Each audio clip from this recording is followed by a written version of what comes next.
Бүгінгі видеода мен сіздерге Аладдин мультфильмі жайлы ащы шындықтарды және бұл мультфильмді кімдер шығарды, қалай шығарды, не мақсатта шығарды және бұл мультфильмдерді бізге көруге бола ма, харам ба, тағы да басқа нәрселерді айтатын боламын. Сондықтан да видеоны соңына дейін көріңіздер. Ассалаумағалейкум достар, сіздермен бірге Казония арнасы. Менің 10-шы видеома қош келіпсіздер. Бүгінгі видео достар, Аладдин мультфильмі жайлы ащы шындықтар жайында болмақшы. Видео басталмастан бұрын лайк басып, арнаға тіркеліп, өз ойларыңызды комментарийге жазып кетсеңіздер, маған өте үлкен көмек болатын еді. Ал енді достар, Аладдин мультфильмі жайлы шындықтарды айтатын болса, асықпай барлығын мен сіздерге түсіндіріп берейін. Оны естігенде боларсыздар, немесе естімегенде боларсыздар. Жалпы Аладдинде бір кадр бар. Ол кадрды мен сіздерге кейінірек көрсететін боламын.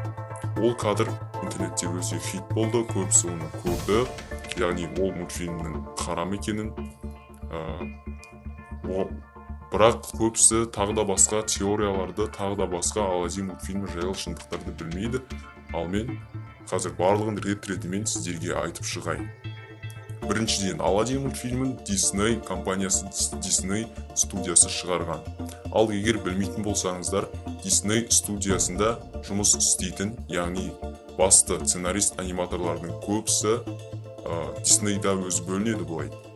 Жаңағыдай, Disneyдің ішінде де өзі студиялар болып бөлінеді. Сол Disneyдің жұмысшыларының көбісі еврейлер, яғни сатанисттер.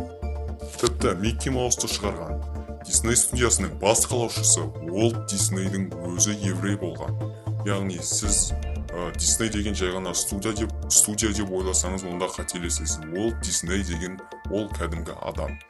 Сондықтан да ол өзінің ең алғаш шығарған анимацияларында, яғни Дональд Дак, тағы да басқа Том деппін ғой, Микки Маус өзінің алғашқы шығарған 2D анимацияларында өте қорқынышты кадрларда қалдырып кеткен.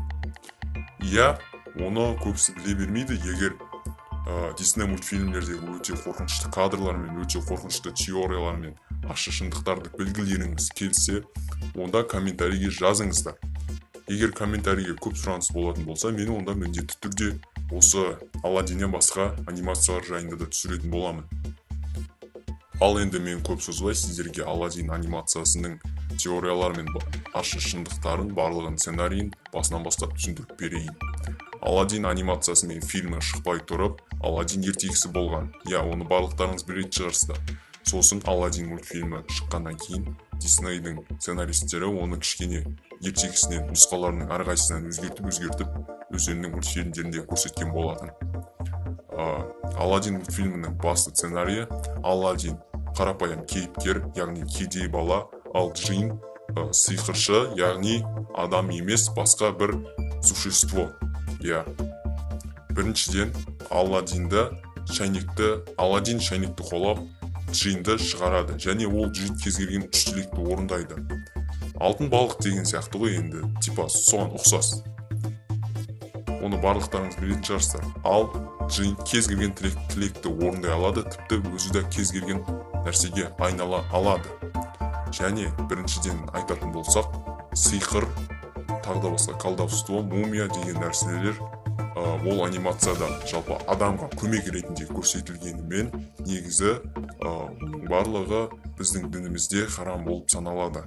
Және ол анимацияда сол арқылы сиқырдың маңызы және сиқырдың қасиетті құдіретті екені көрсетілген. Ал енді мен сіздерге видеоның басында көрсеткен, яғни айтқан сценаны сіздерге толығымен көрсетейін. Бұл сценада музыка ойналып жатады және Аладдинді Джин өзінің хатынан шығарады. Шығарғаннан кейін оған музыка айтып тұрып, яғни қазір көріп тұрсыздар, Джин көк түсті болып тұр. Сосын Аладдиннің құлағынан Құран аяттарының жазуларын шығарады. Ол шығара салысымен өзі қып-қызылға айналып кетеді. Ары қарай не істегенін сіздерге айтпай-ақ қояйын, онсыз да көріп тұрсыздар. Мен бұнымен не айтқым келді? Я, барлығымыз да Disneyдің мультфильмдерін көріп өстік. Тіпті мен де Disneyдің мультфильмдерін көріп өстім. Құдай сақтасын, еш нәрсе болған жоқ. Мен сіздерге мультфильмді балаларға көрсетпеңіздер, оларды мультфильмнен сақтаңыздар деп айтып жатқан жоқпын. Жай ғана кішкентай бүлдіршіндерге, балаларға абай болыңыздар. Олар осы анимацияны көріп отырып, мультфильмнің кейіпкерлеріне еліктейді. және мультфильмнің сценарийін өзінің өміріндегідей елестеткісі келеді. Яғни олардың милары кез келген нәрсені фантазировать ете алады. Олар жеңіл ойлы болып қалады. Және өздерінің дініне де немқұрайлы қараулары мүмкін. Ол ата-анаға да байланысты, баланың өзінің сана сезіміне де байланысты. Сондықтан да балаңызға үнемі ескертіп отырыңыз. Қандай анимация болсын, қандай мультфильм болсын, оларға еліктемеу керектігін, және олар жай ғана мультфильм екендігін. Осымен достар, видеомыз соңына да келіп қалды. Видео ұнаған болса лайк басып, арнаға тіркеліңіздер, және бұл видеоны барлық ата-аналарға таратыңыздар. Сау болыңыздар, аман жүріңіздер.